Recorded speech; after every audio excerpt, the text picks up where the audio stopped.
जय Hind defence aspirants, welcome back again. This is Devanshu Pandey.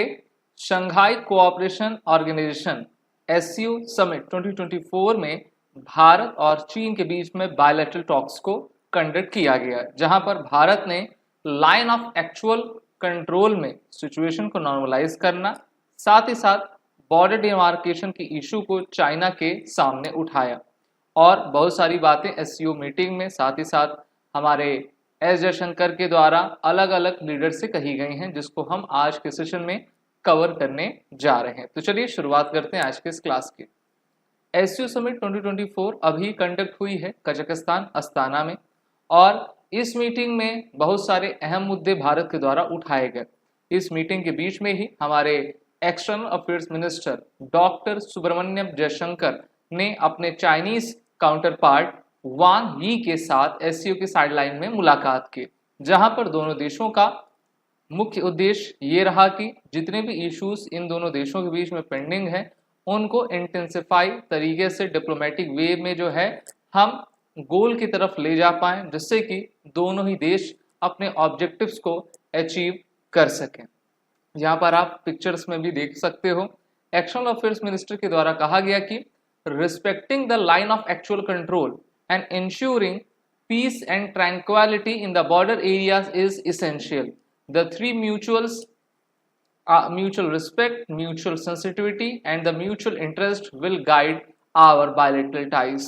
तो एक प्रकार से भारत के द्वारा साफ शब्दों में चीन से कहा गया है कि वो लाइन ऑफ एक्चुअल कंट्रोल में पीस ट्रैंक्विलिटी के लिए अपने तरफ से जो है सहयोग प्रदान दे, क्योंकि हमने देखा था 2020 में 15 जून की घटना, जब गलवान वैली में दोनों देशों के सैनिक भिड़ गए थे और उस भिड़ंत का सबसे बड़ा कारण चाइना का एक विस्तारवादी नीति थी, जिसमें भारत के 20 जवान शहीद हुए थे और चाइना के 45 से अधिक सैनिक उसमें मारे गए थे। इस प्रकार से एक्सटर्नल अफेयर्स मिनिस्टर के द्वारा यह भी हाईलाइट किया गया है कि जो डिसएंगेजमेंट है रिमेनिंग एरियाज में हमारे बॉर्डर पर पीस को और ट्रैंक्विलिटी को हम फिर से आपका रिस्टोर कर सकें, और रिस्टोर ये तभी हो पाएगा जब दोनों देश एक दूसरे के साथ लगातार वार्ता करेंगे और उस वार्ता में सार्थक अर्थ हम निकाल पाएंगे। और हम जानते हैं कि चीन के द्वारा लगातार लाइन ऑफ एक्चुअल कंट्रोल, चाहे वो लद्दाख की तरफ हो या फिर अरुणाचल प्रदेश की तरफ हो, क्लेम किया जाता रहा है।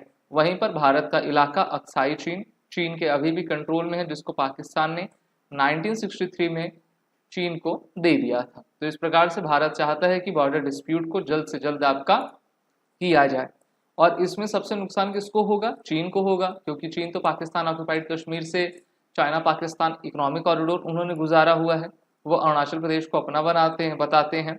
और अभी नैन्सी पेलोसी जो कि हिमाचल प्रदेश में दलाई लामा से मिलने गई थी, तो चाइना ने उस पर भी आपत्ति उठाई थी। इसी के साथ हमारे भारत के द्वारा ये भी कहा गया कि priority must naturally be given to combating terrorism, one of the original goals of the SCO.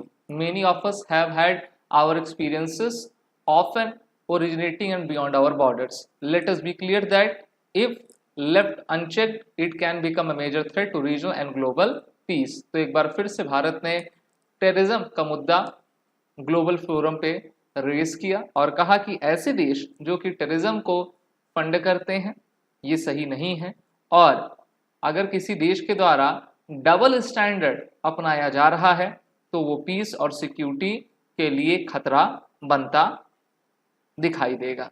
तो भारत ने काफी कठोर शब्दों में अपने तरफ से स्टेटमेंट दिया।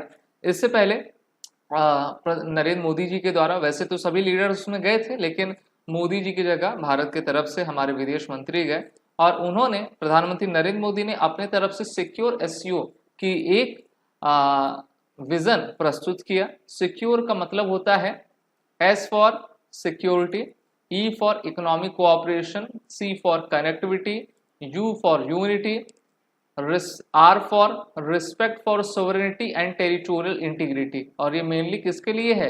चीन के लिए है, एंड इन्वायरमेंटल प्रोटेक्शन। तो भारत तो सभी मुद्दे पर ध्यान केंद्रित कर रहा है विश्व का, जिससे कि हम अपने बायोलॉजिकल डाइवर्सिटी, यूनिटी, इंटीग्रिटी को प्रिजर्व रख सके और उसको फैसिलिटेट करवा पाए।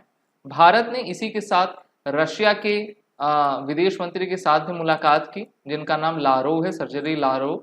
और भारत ने कहा, जयशंकर जी के द्वारा कहा गया कि several Indians have been pressed into service with the Russian army, यानी कि बहुत सारे भारतीयों को हम दबाव बनाकर रशियन आर्मी में डाला जा रहा है। Only when they come back we will know the full circumstances, but whatever the circumstances are, to us it is unacceptable that Indian citizens find themselves in the army of another country in a war zone। तो यानी भारत ने कहा कि देखिए, अगर कोई भी भारतीय फोर्सफुली तरीके से रशियन आर्मी में किसी दूसरे के कंट्री में जाकर उनके सेना में जबरदस्ती भर्ती किया जाता है और वो भी युद्ध काल के समय में, तो ये भारत बिल्कुल भी बर्दाश्त नहीं करेगा। और भारत ने साफ तौर पर रशिया से ये कह दिया है। रशिया आप सभी जान रहे हो कि फरवरी 2022 से ही यूक्रेन के साथ युद्ध में लगा हुआ है और रशिया को अभी ऐसे सोल्जर्स चाहिए जिससे कि वो अपने सैनिकों की तादाद पूरा कर सके। जैसे कि भारतीयों पर ये प्रेशर बना के क्या कर रहे हैं, उनको पहली लाइन में खड़ा कर दे रहे हैं। तो जब पहली गोली चलेगी तो भारतीयों को लगेगी, और जो भारतीय वो नॉन ट्रेंड सोल्जर्स हैं तो उसका विरोध भी काफ़ी हो रहा है, कई भारतीय उसमें मारे भी गए हैं और ये मुद्दा काफ़ी आपका बड़ा था। इसलिए भारत ने जो है रशिया के सामने इस आपके मुद्दे को उठाया है। साथ ही साथ ये भी कहा है कि CBI uncovered a human trafficking network that deceived Indian nationals with promises of lucrative jobs opportunities abroad, but instead sent them to the conflict zone like Russia-Ukraine border।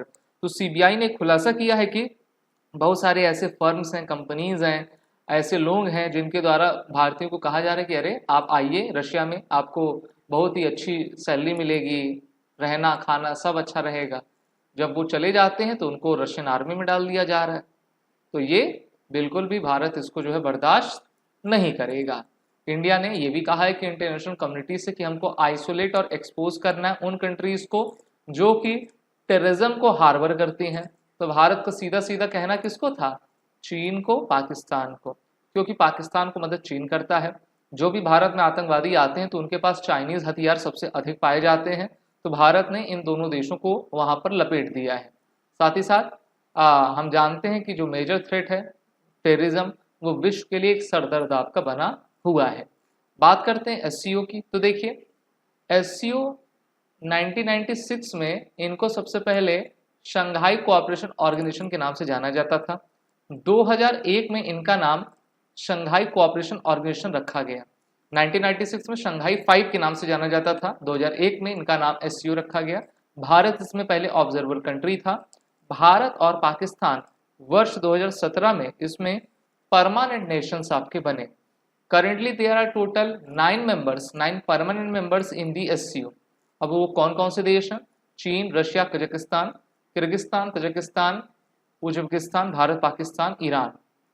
ठीक है, तो ईरान सबसे नया आपका देश है और हो सकता है कि बेलारूस भी जल्दी इसको ज्वाइन कर ले। तो ये थी SCO की बात, जिसमें भारत ने अपने तरफ से खुलकर पक्ष रखा है, बिना किसी के दबाव में आए, बिना किसी राग लपेट में। वीडियो अच्छी लगी तो इसको लाइक शेयर जरूर करें। These are the courses run with SSB crack exam, जिसमें NDA, CDS, एमनेट, स्टेट, रूरल आर्मी सभी कोर्सेज अवेलेबल हैं। वॉर 10 कोड का यूज कर लें, जिससे कि आपको 10% का फ्लैट डिस्काउंट हमारे सभी कोर्सेज में एडमिशन लेते वक्त मिल जाए। जय। अगर आप एक डिफेंस एस्पिरेंट हैं और SSB interview, NDA, CDS, FCAT जैसे एग्जाम्स के लिए प्रिपेयर कर रहे हैं, तो आप SSB क्रैक एग्जाम्स के कोर्स को चेक करना ना भूलें। आप हमारी लर्निंग एप्लीकेशन को Google प्ले स्टोर से भी डाउनलोड कर सकते हैं।